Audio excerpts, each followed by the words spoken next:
Hello viewers, আসসালামু আলাইকুম। রমজানুল মুবারক। সবাই কেমন আছেন? আশা করি সবাই ভালো আছেন, সুস্থ আছেন। আমি আলহামদুলিল্লাহ আপনাদের দোয়ায় ভালো আছি।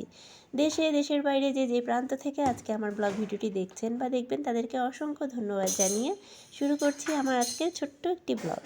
তো রমজান মাসে কি আর করার, কখন কোন সময় রান্না করব, কিভাবে কি করব না করব ভেবে পাই না, বুঝে উঠতে পারি না।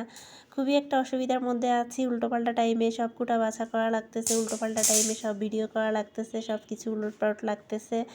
এখন আনটাইমে একটু ভিডিও করতেছি। তো আসলে সব কিছু গুছায়ে এই যে এখানে টুকটাক গুছাই গাছাই নিছি। পেঁয়াজু করব, আলু ভাজি করব, ছোলা ভুনা করব। এখানে বাচ্চা কাঁচা কলা নিয়ে খেলাধুলা করতেছে। আসলে এই রমজান মাসটা পড়ে যে না আমার একটা বিপদে, আমি একটা বিপদে পড়ে গেছি। কী দিয়ে কীভাবে রাঁধবো, কখন শুরু করব, কখন কি করব, সব কিছু উল্টোপাল্টা। আসলে এতদিন মারা করছে, শাশুড়ি করছে, রেডিমেড করছে, এগুলো খেয়ে গেছি, ওরা করে দিচ্ছে, আমরা খেয়ে গেছি, এরকম আর কি। তো আমি নিজে একা হয়ে যাওয়াতে আসলে সব কিছু উলটপালট লাগে, কী দিয়ে কী করব না করব কিছুই বুঝে উঠতে পারি না। তো যাই হোক, তো আমি যে সকালবেলা আগের দিন বেগুনি করেছিলাম আর অর্ধেকটা বেগুনি রেখে দিয়েছিলাম, বেগুনটা রেখে দিয়েছিলাম।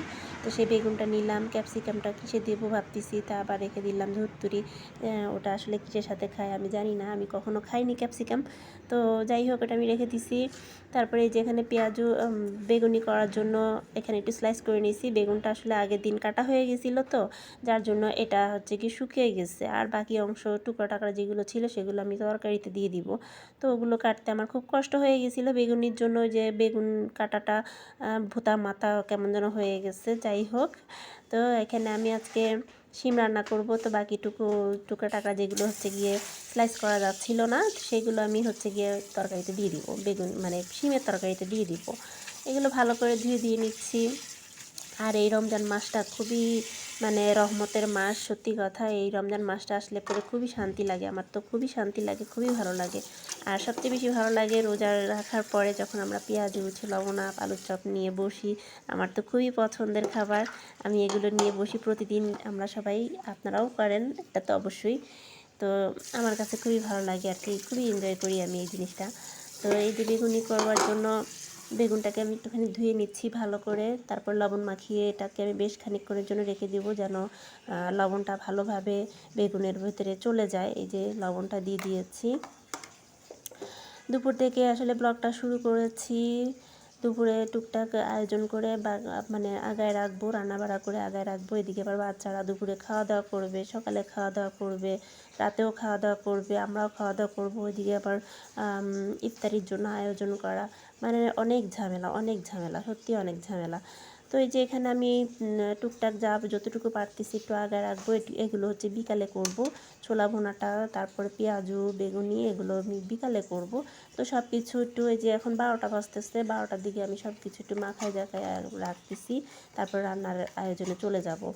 এখানে আমি একটু রসুন বাটা দিয়েছি, একটু জিরা বাটা দিয়েছি, পেঁয়াজ দিয়েছি, কাঁচামরিচ দিয়েছি, লবণ দিয়েছি, হলুদের গুঁড়ো দিয়েছি, একটু মরিচের গুঁড়ো দিয়েছি মজা লাগার জন্য।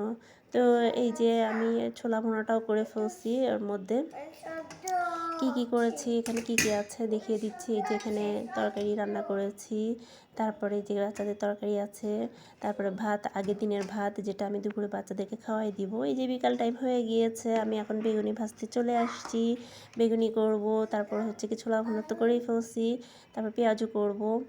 তো এগুলো বসে বসে করতেছি। এখানে আমার ছোটো বাচ্চাটা উঠে গেছে, ও ঘুম থেকে উঠে গেলে আমি তো রান্না বাড়া করতে আমার খুবই ঝামেলা হয়ে যায়, কষ্ট হয়ে যায়।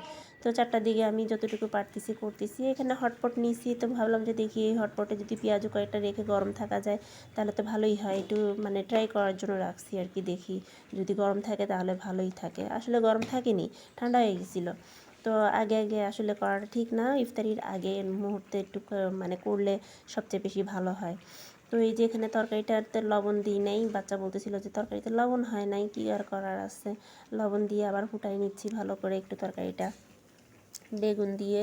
তারপর হচ্ছে গিয়ে শিম আর আলু মাছ দিয়ে তরকারিটা রান্না করেছি, বেশ ভালোই লাগে।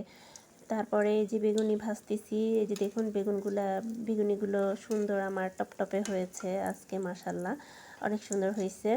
তো অন্যান্য সময় থাতা বোতা হয়ে যায়, কেমন যেন চ্যাপ্টা হয়ে থাকে, চিড়ে চ্যাপ্টা হয়ে থাকে, ভালো হয় না, ভালো হয়তো হয় না, এরকম অবস্থা।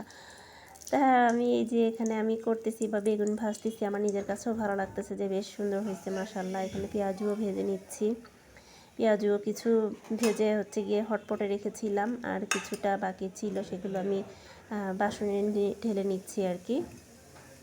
পেঁয়াজুটাও খেতে বেশ মজা লেগেছে। পেঁয়াজুটা আমি আসলে পেঁয়াজুর ভিতরে আমি এত কিছু দিই না, আমি কালো জিরা, তারপর হচ্ছে হলুদ, মরিচ, তারপর পেঁয়াজ, কাঁচামরিচ এগুলো দিয়েই করে ফেলি।